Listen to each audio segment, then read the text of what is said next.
नमस्कार बंधुरा आमार कुकिंग चैनल থেকে সবাইকে স্বাগতম।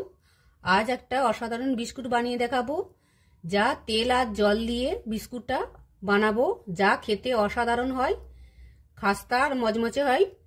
তো বন্ধুরা দেখুন, প্রথম থেকে শেষ পর্যন্ত ভিডিওটা দেখার অনুরোধ রইল।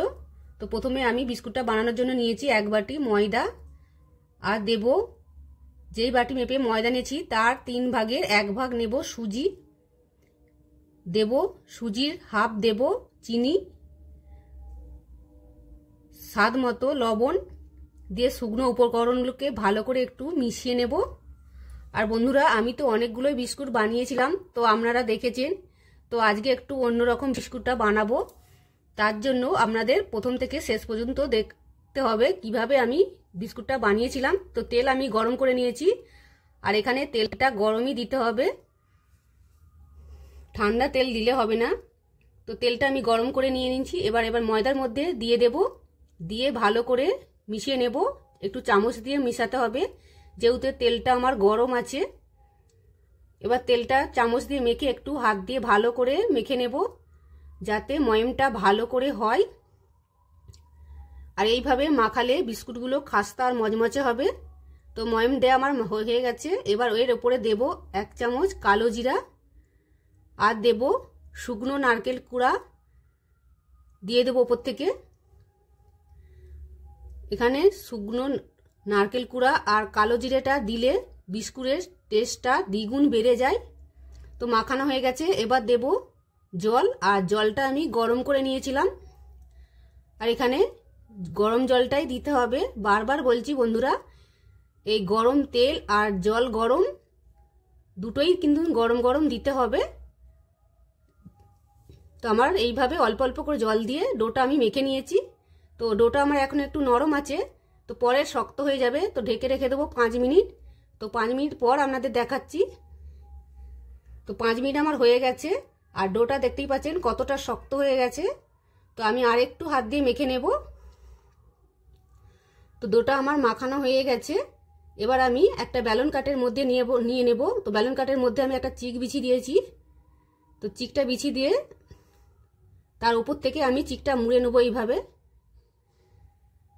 দিয়ে, ব্যালন কাটি দিয়ে এইভাবে একটু বেলে নেব, একটু পাতলা করে।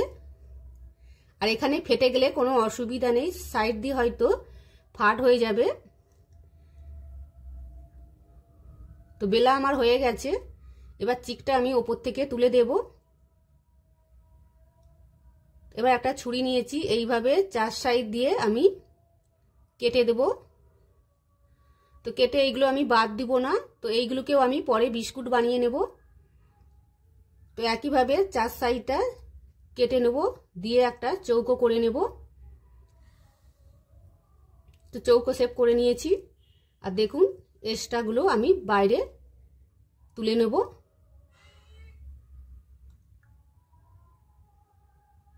তো এইগুলো আমি রেখে দেব।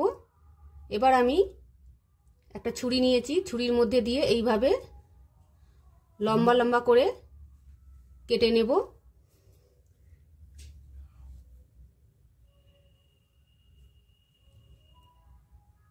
এইভাবে আমি আবার ছোট ছোট করে পিস পিস করে নেব, যেটা চৌকো সাইজের হবে বিস্কুটটা। তো দেখুন ঠিক এইভাবে সব বিস্কুটগুলোকে আমি একইভাবে কেটে নেব। আর এখানে ছোট বড় হলেও কোনো অসুবিধা হবে না। তো দেখতেই পাচ্ছেন কতটা সুন্দর হয়েছে। এখন এতটাই দেখতে সুন্দর, ভাজলে আরো কতটা সুন্দর হবে। তো দেখুন সবগুলো আমার কাটা হয়ে গেছে। আমি একটা প্লেটের মধ্যে তুলে নিয়েছি। তো তুলে নিয়েছি, এবার তেলে ভাজার পালা। তো এবার পরিমাণ মতো তেল দিয়েছি, তেলটা গরম করে একে একে বিস্কুটগুলোকে তেলের মধ্যে ছেড়ে দেব। আর এখানে তেলটা হালকা গরম করতে হবে,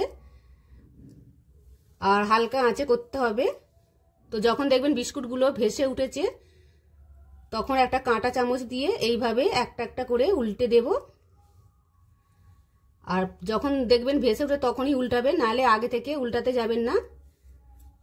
তো এইভাবে আমার এক পিঠটা উল্টে অপর পিঠটা আবারও উল্টে দেব। তো এইভাবে 3-4 বার উল্টে পাল্টে লাল লাল করে ভেজে নেব। আর প্রথম থেকে কিন্তু লো ফ্লেমেই রাখতে হবে শেষ পর্যন্ত, না হলে বিস্কুটটা পুড়ে যাবে আর ভেতরটা কাঁচা রয়ে যাবে। তো ভাজা হয়ে গেছে, আমি ছেঁকে তুলে নিয়েছি। আর দেখতেই পাচ্ছেন কতটা সুন্দর হয়েছে। তাহলে বন্ধুরা আজকের রেসিপিটা কেমন লেগেছে অবশ্যই আমাকে কমেন্ট করে জানাবেন। ভালো লাগলে বন্ধুদের সাথে শেয়ার করবেন। তো আমি একটা বিস্কুট ভেঙে দেখাচ্ছি। তো দেখুন ভেতরটা কতটা সুন্দর হয়েছে আর খাস্তা। তো দেখতেই পাচ্ছেন বিস্কুটগুলো দেখে।